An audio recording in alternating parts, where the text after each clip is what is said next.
श्री कृष्ण कहते हैं कि अपने हाथों की लकीरों को क्या देखते हो, किस्मत तो उनकी भी होती है जिनके हाथ नहीं होते।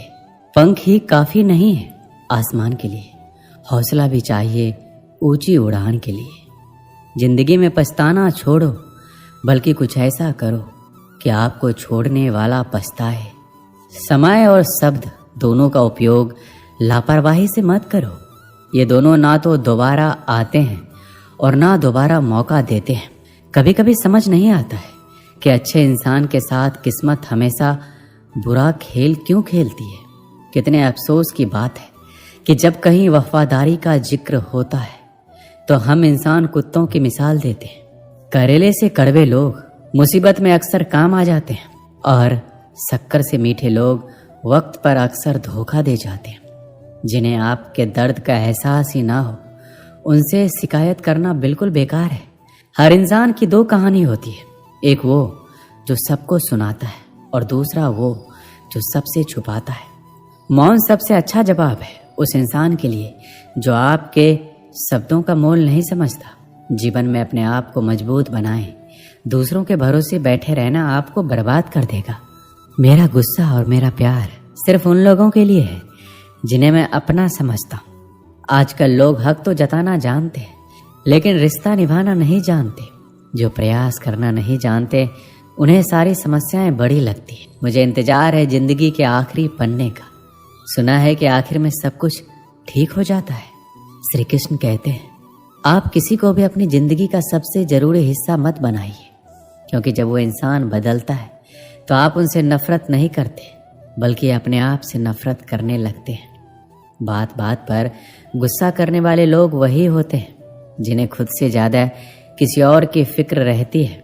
पता नहीं क्यों छोड़कर चले जाते हैं वो लोग जिन्हें हम जिंदगी समझकर कभी खोना नहीं चाहते। दोस्त वो होता है जिनके साथ बातें खुलकर की जा सके, ना कि संभल कर। तनाव, उदासी और बेचैनी इंसान को तभी होती है जब वो खुद के लिए कम और दूसरों के लिए अधिक सोचता है। संयम रखना जिंदगी के सामने रोने से कई गुना बेहतर है। लोग कहते हैं कि दर्द बताने से कम होता है, मगर यहाँ जिसे भी अपना दर्द बताओ वही लोग मजे लेते हैं। सबको अच्छा समझ लेना, बस यही सबसे बुरी आदत है मेरी। आपके पास बस पैसा होना चाहिए, क्योंकि यहाँ भावनाओं की कोई कदर नहीं है। जीवन में सबसे बड़ी खुशी उस काम को करने में है जिसे लोग कहते हैं आप नहीं कर सकते। मुझे परवाह नहीं है कि लोग क्या कहते हैं, मुझे नजरें खुद से मिलानी है, लोगों से नहीं। दर्द सहने वाला ही जानता है कि दर्द कितना गहरा है। आज के जमाने में ज्यादा अच्छा होना बिल्कुल भी अच्छा नहीं है। गिराने वाले अगर अपने हो तो संभलने में बहुत वक्त लगता है। आज के जमाने में लोग अपनी कदर तब करते हैं जब उनको आपकी जरूरत होती है। खुश रहना सीखो, इससे पहले कि उदास रहना आपकी आदत बन जाए। आदमी बड़ा हो या छोटा कोई फर्क नहीं पड़ता, उसकी कहानी बड़ी होनी चाहिए। एक बात हमेशा याद रखना कि दुनिया की कोई भी परेशानी आपकी हिम्मत से बड़ी कभी नहीं हो सकती। चुप रहना अच्छा होता है, लेकिन जब आपके साथ अन्याय होता है तब आपको जरूर बोलना चाहिए। जिंदगी हमेशा एक नया मौका देती है। सरल शब्दों में इसे आज कहते हैं, जिंदगी में लक्ष्य पर पहुंचने से पहले अपने दिमाग को लक्ष्य पर पहुंचाना पड़ता है। गिरना भी जरूरी है, इससे हमारी मेहनत की पहचान होती है। एक बात याद रखना, अपने लक्ष्य के बारे में कभी किसी को मत बताना। दूर रहना है मुझे उन सब से जो मेरे साथ रहकर भी मेरे साथ नहीं है। जो तुम्हारा मूल्य ना समझे उसके सामने कभी जबरदस्ती अपना प्रेम मत दिखाओ। मुझे किसी के बदल जाने का कोई गम नहीं है, बस कोई था जिससे ये उम्मीद नहीं थी। झूठ सुनने में भी मजा तब आता है जब सच आपको पहले से पता हो। आपके इरादे इतने कमजोर नहीं होने चाहिए कि लोगों की बातों में आकर टूट जाए। श्री कृष्ण कहते हैं, जगह जगह पर प्रयास करने से अच्छा है कि एक ही लक्ष्य पर कड़ी मेहनत और सच्ची लगन से काम किया जाए। देखना, आपको सफलता अवश्य मिलेगी। अच्छे लोगों का हमारी जिंदगी में आना हमारी किस्मत होती है और उन्हें संभाल कर रखना हमारा हुनर होता है। काटना, पीसना और निचोड़े जाना, वो भी अंतिम बूंद तक, गन्ने से बेहतर कौन जानता है कि मीठा होने का कितना नुकसान होता है। अपना बुरा समय खुद को बेहतर बनाने में लगा दो, क्योंकि अब रिश्ते इंसानों से नहीं पैसों से बनते हैं। ये दुनिया है, ये तो सताती रहेगी। आप बस मुस्कुराना सीख लीजिए। सब कुछ जानते हुए भी अगर आप गलत को गलत नहीं कह सकते तो आप अपने हक के लिए कभी नहीं लड़ सकते।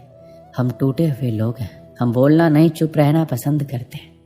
श्री कृष्ण कहते हैं जो प्रेम में रहते हैं वह छल नहीं समझ पाते, जो छल में रहते हैं वो कभी किसी का प्रेम नहीं समझ पाते। इंसान वही श्रेष्ठ होता है जो बुरी स्थिति में फिसले नहीं और अच्छी स्थिति में उलझे नहीं।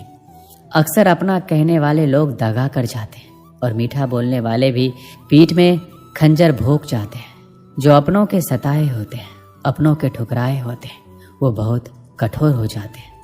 श्री कृष्ण कहते हैं लौटते तो वो लोग हैं जो रूठ कर चले जाते हैं, टूट कर जाने वाला कभी लौट कर नहीं आता।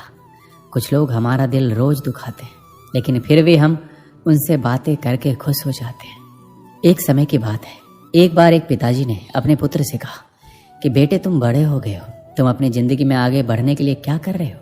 पिताजी के अचानक से पूछे गए सवाल से पुत्र चौंक गया।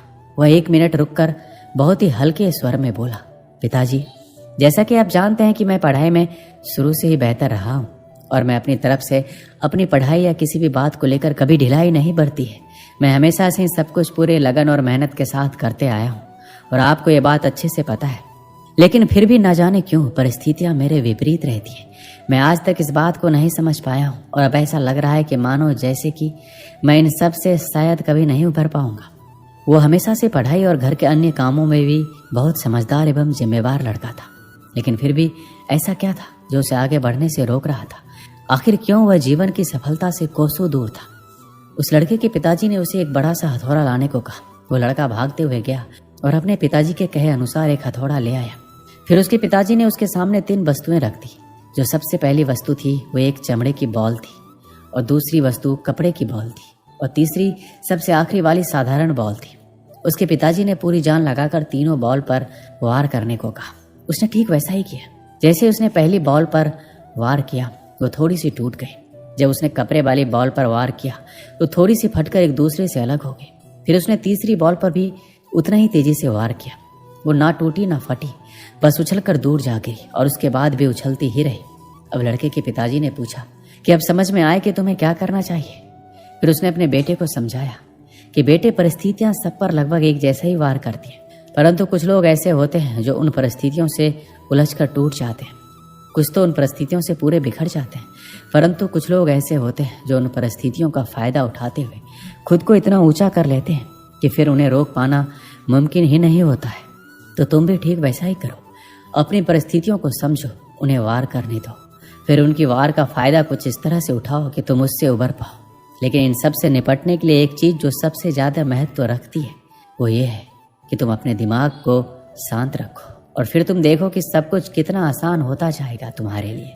उस लड़के को अपने पिताजी की बातों को सुनकर समझ आ गया था कि उसे क्या करना चाहिए, और उसने अपने पिताजी से वादा किया वो अब उसी प्रकार हर परिस्थिति से निपटने की कोशिश करेगा जैसा उन्होंने समझाया था।